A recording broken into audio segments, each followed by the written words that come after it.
Глава 25. Сэлянь спросил. Сань Лан, с тобой правда все в порядке? Поставь меня на землю. Сань Лан, однако, возразил.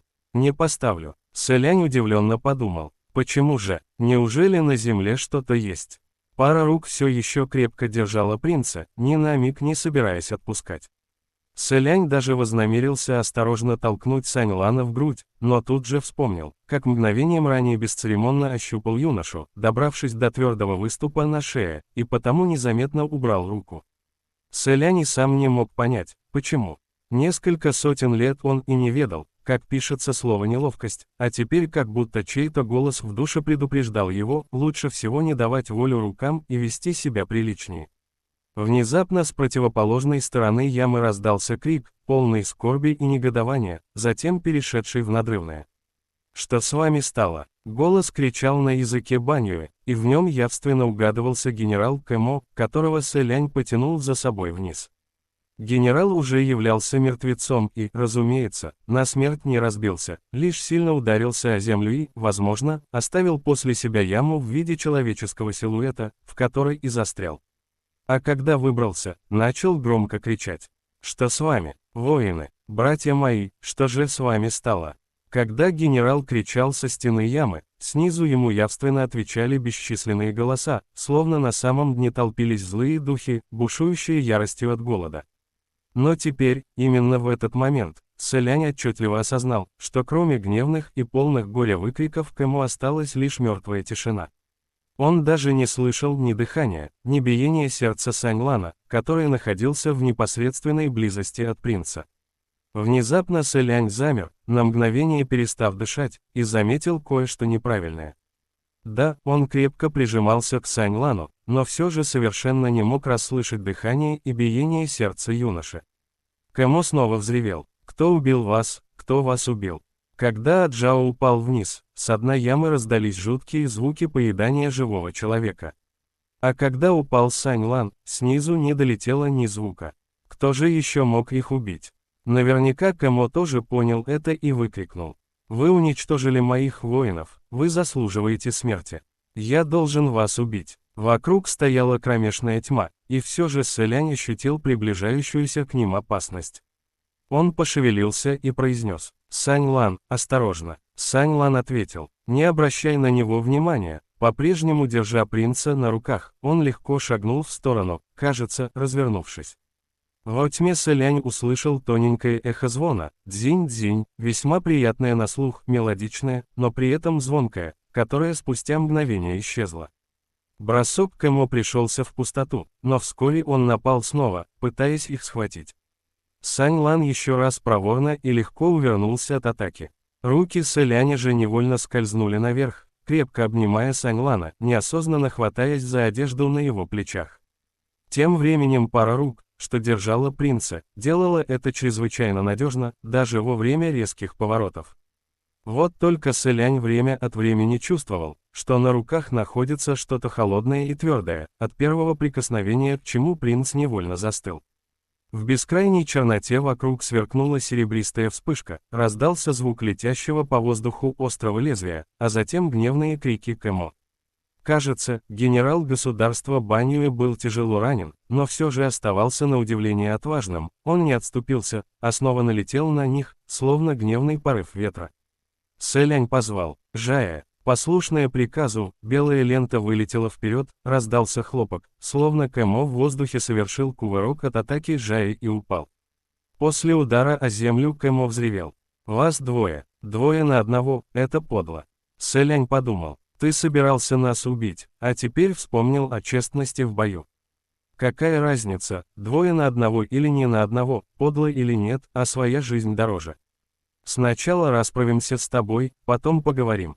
Сань Лан же усмехнулся, совершенно при этом не улыбаясь, и произнес: «Тебе не победить даже один на один. Не стоит вступать в бой». Последняя фраза предназначалась Сэлиню, поскольку тон голоса сделался немного тише, а также исчезла насмешка, что присутствовала в первой фразе. Сэлянь ответил: «Хорошо», затем снова попросил: «Сань Лан, не лучше ли будет поставить меня на землю? Я ведь мешаю тебе». Сань Лан же возразил: «Не мешаешь. тебе не следует спускаться. Сэлянь, не сдержавшись, выпалил. Но почему я не могу спуститься? Ведь не могло же статься, что юноше просто нравилось сражаться с человеком на руках. Как бы он ни презирал противника, все же подобное было лишним. Юноша ответил лишь одним словом. Грязно. Сэлянь никак не ожидал услышать именно такую причину, причем высказанную столь серьезно, что принцу она даже показалась смешной. Кроме того, Сэляня посетило труднообъяснимое чувство, где-то в груди возникло неописуемое ощущение легкого жара. Принц произнес: «Но ведь ты не можешь все время вот так держать меня на руках». Сань Лан ответил: «Очень даже могу». Сэлянь сказал это просто ради шутки, но фраза Сань Лана на шутку совершенно не походила, поэтому принц озадаченно замолчал, не зная, как на нее реагировать. Пока они обменивались репликами, Кэмо вновь настойчиво атаковал их в темноте. Сань Лан, очевидно, обеими руками держал принца, но все же каким-то неизвестным способом отбивал удары Кэмо, заставляя его отступать. Отшатнувшись назад, Кэмо проревел: «Эта мерзавка приказала вам». Однако закончить фразу ему не удалось, раздался громкий звук удара, и грузное тело с грохотом свалилось на землю, наконец, не в силах снова подняться. Услышав удар, Сэлянь произнес: «Сань Лан, не убивай его покамест. Если мы хотим выбраться отсюда, боюсь, придется выяснять у него, как это сделать». Сань Лан в самом деле перестал наносить удары и остановился, отвечая принцу: «Я и не собирался его убивать. В противном случае он уже давно был бы мертв».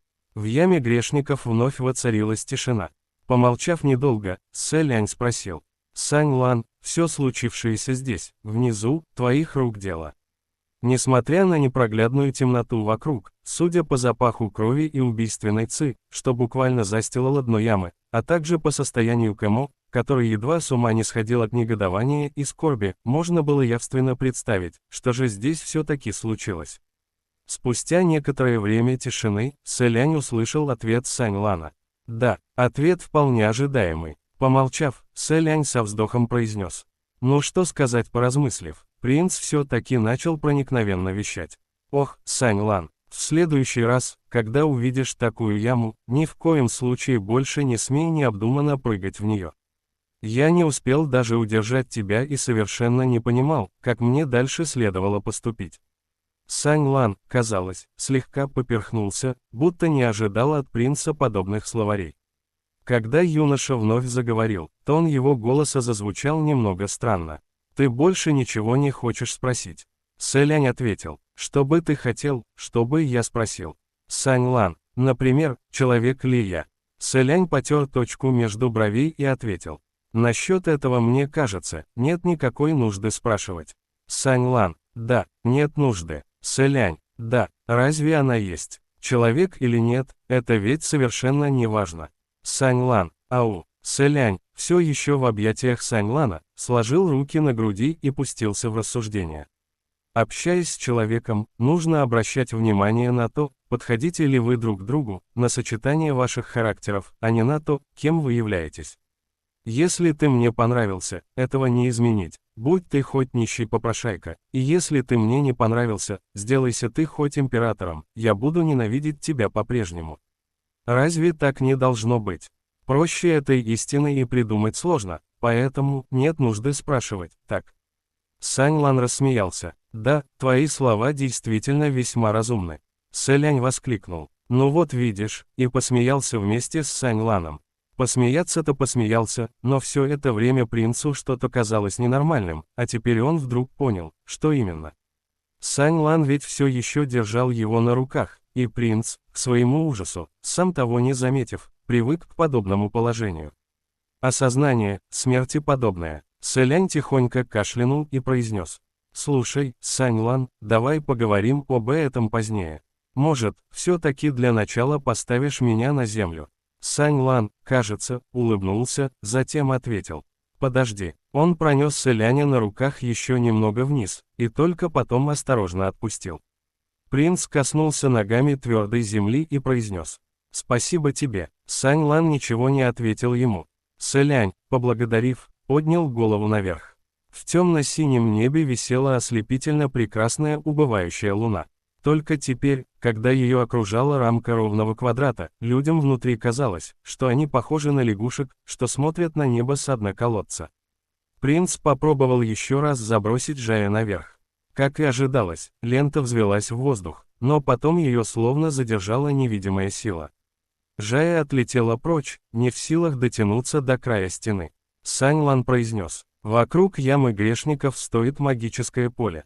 Сэлянь, я знаю, просто хотел проверить. Ведь если не попробовать, так и будешь надеяться попусту. Интересно, как дела у людей наверху? Неужели та девушка в черных одеждах также сбросит их вниз?» Он рассказал Сань Лану, как девушка, висящая на шесте, внезапно пришла в себя, бросилась в атаку и столкнула вниз всех воинов Баньюэ. За разговором принц решил сделать пару шагов вперед, но вдруг наступил на что-то, кажется, на чью-то руку. Едва не споткнувшись, Сэлянь быстро пришел в равновесие, но Сань Лан все же поддержал его под локоть со словами: «Осторожнее». Не уделяя этому особого внимания, юноша произнес: «Я же говорил, здесь грязно». Сэлянь уже понял, что значило это грязно, и ответил: «Ничего, я просто зажгу пламя на ладони, чтобы осмотреться, затем буду принимать решение».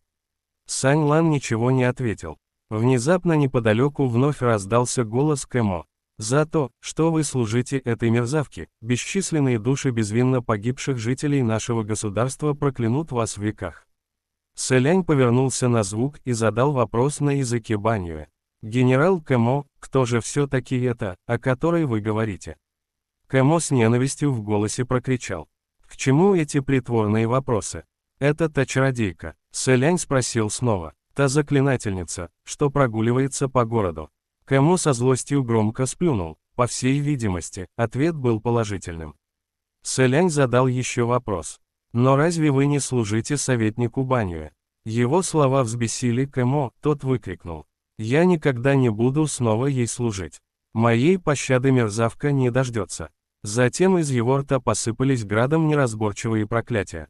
Кэмо от злости заговорил чрезвычайно быстро, настолько, что Сэлянь в конце концов совершенно растерялся, не в состоянии понять ни слова. Пришлось тихонько попросить: «Сань Лан, Сань Лан». Сань Лан ответил: «Он бранится. Говорит, советник предала их государство, открыла городские ворота, чтобы впустить армию центральной равнины, которая истребила всех жителей города. Потом столкнула его братьев в эту чертову яму.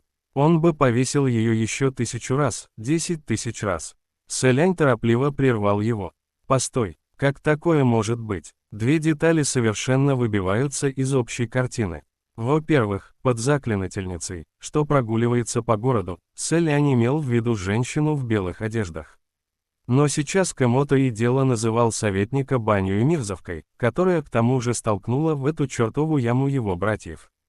Тем же ругательством Кэмо назвал и девушку в черных одеждах, которая смела воинов Баньюэ вниз со стены. А услышав последнюю фразу «повесил бы еще 1000 раз», Сэлянь внезапно осознал, что они обсуждают совершенно разных людей. Во-вторых, так значит, советник Баньюэ оказалась предателем государства Баньюэ.